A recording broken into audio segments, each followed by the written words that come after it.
Hello നമസ്കാരം. ഞാൻ നിങ്ങളുടെ സ്വന്തം വിമൽ. അപ്പോ ഇന്ന് വന്നിരിക്കുന്നത് മരണമാസ്. എന്റെ വിഷു മൂവി ലിസ്റ്റിലത്തെ അവസാനത്തെ പടം.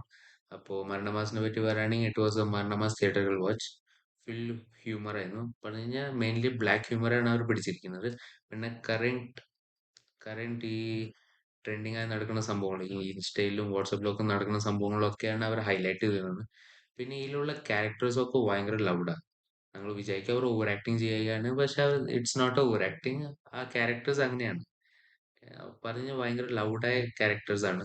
അപ്പൊ അങ്ങനെ തന്നെയാണ് ആള് ചെയ്തു വെച്ചിരിക്കുന്നത്. ഇതിന്റെ റൈറ്റർ ഷിജു വിൻസൻ. ഞങ്ങളുടെ വാഴയിലൊക്കെ അസിസിക്കന്റെ മോനായിട്ട് അഭിനയിച്ച ആള്.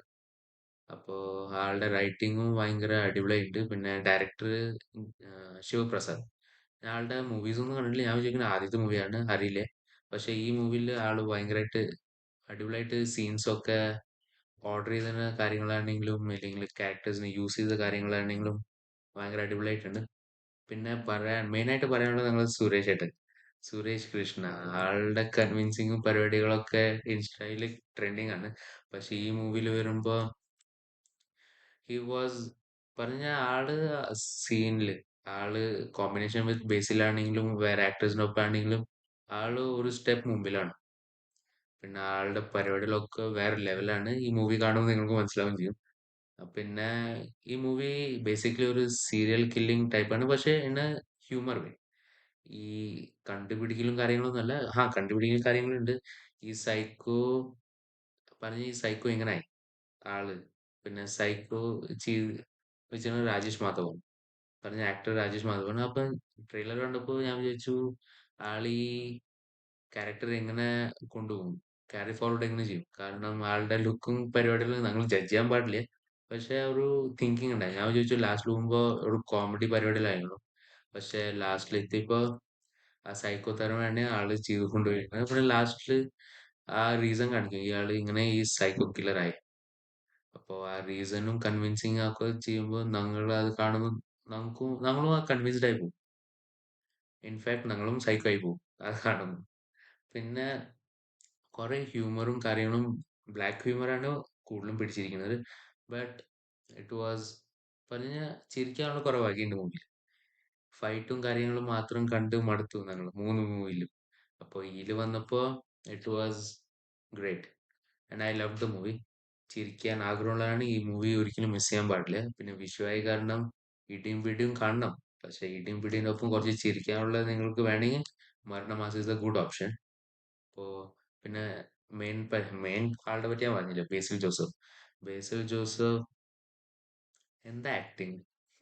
മിന്നൽ മുരളിയൊക്കെ ആള് പിടിച്ചപ്പോ ഞാൻ വിചാരിച്ചു ഇയാൾ ഒരു ഗ്രേറ്റ് ഡയറക്ടർ ആയിരിക്കുന്നു. പക്ഷെ ആക്ടിങ്ങിലും ആള് ഫയർ തന്നെയാണ്. പിന്നെ ഈ മൂവിയിലെ ആള് കൂടുതൽ ആളുടെ ക്യാരക്ടർ ലൗഡാ. ആളില്ലാത്ത സീനിലാണെങ്കിൽ ഉള്ള സീനിലാണെങ്കിൽ ആളുടെ പേരെടുക്കുകയാണെങ്കിൽ ആളുടെ ക്യാരക്ടറിനെ പറ്റി പറയുകയാണെങ്കിൽ താങ്കൾക്ക് ചെറിയ ആദ്യമേ തുടങ്ങും. അല്ലെങ്കിൽ താങ്കൾ വിചാരിക്കും നെക്സ്റ്റ് സീനിൽ എന്നിട്ട് ഹ്യൂമർ വരുന്നുണ്ട്. അപ്പൊ ആ പരിപാടി പിന്നെ ആളുടെ കോ ആക്ട്രസ് ആളും ബേസിൽ ജോസഫും പിന്നെ ആക്ട്രസും വരുമ്പോ ഒരു കോമ്പിനേഷൻ വരുമ്പോ ചില ക്രിഞ്ച് പരിപാടികളുണ്ട്. പക്ഷെ ആ ക്രിഞ്ച് പരിപാടികളൊക്കെ നമുക്ക് പറഞ്ഞത് വർക്ക്ഔട്ട് ആയിട്ട്. കാരണം ഞാൻ തിയേറ്ററിലേക്കും ഞാൻ ഫുൾ പാക്ഡ് ആയി തിയേറ്ററിലല്ല പോയത്. കാരണം ഞാൻ പൂനെയിലായ കാരണം ഇങ്ങനത്തെ മൂവീസ് ഒക്കെ പറഞ്ഞ ഒരു എല്ലാ ആൾക്കാരും കാണില്ലേ.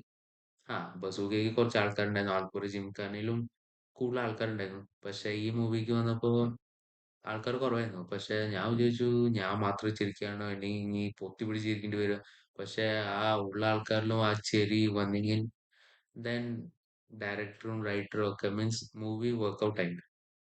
പിന്നെ ഇതിന്റെ പ്രൊഡ്യൂസർ നമ്മുടെ ടൊവിനേട്ടനാണ്. അപ്പൊ നമുക്ക് പ്രതീക്ഷിക്കാം. കാരണം ആളുടെ പ്രൊഡക്ഷനിൽ വന്നിട്ടുള്ള മൂവീസ് ഒക്കെ ഒരിക്കലും ഒരു ബാഡ് മൂവി എന്ന് പറയേണ്ടി വന്നിട്ടില്ല. ഇപ്പോ ഇതൊരു ടോപ്പ് ബഡ്ജറ്റ് പറഞ്ഞ ഒരു ഗുഡ് മൂവി അല്ലെങ്കിൽ ആളുടെ പ്രൊഡക്ഷനിൽ ഫസ്റ്റ് ലിസ്റ്റിൽ വരാൻ പോണ മാർക്കോസ് തന്നെയാണ്. എനിക്ക് ഭയങ്കരമായിട്ട് ഇഷ്ടപ്പെട്ടും ചെയ്തു. അപ്പോ ചിരിക്കാൻ ആഗ്രഹമുള്ളവരാണെങ്കിൽ മരണമാസം പോവുക. കാണാത്തവരാണെങ്കിൽ കാണുക. കണ്ടവരാണെങ്കിൽ അഭിപ്രായം ഷെയർ ചെയ്യുക. പിന്നെ ലാസ്റ്റ് ആൻഡ് ഫൈനൽ എന്റെ മൂവി അല്ല എന്റെ യൂട്യൂബ് ചാനൽ സബ്സ്ക്രൈബ് ചെയ്യുക. ഇനിയും റിവ്യൂസ് ഇടുന്നതായിരിക്കും. അപ്പോൾ വിഷുവിന്റെ എല്ലാ മൂവീസ് ഞാൻ കണ്ടിരിക്കുകയാണ്. അപ്പോൾ നിങ്ങൾക്ക് ഇഷ്ടപ്പെട്ട മൂവി നിങ്ങൾ കമന്റ് ബോക്സിൽ ഷെയർ ചെയ്യാം. So happy Vishu in advance. And till the next review, stay tuned. This is Vimal.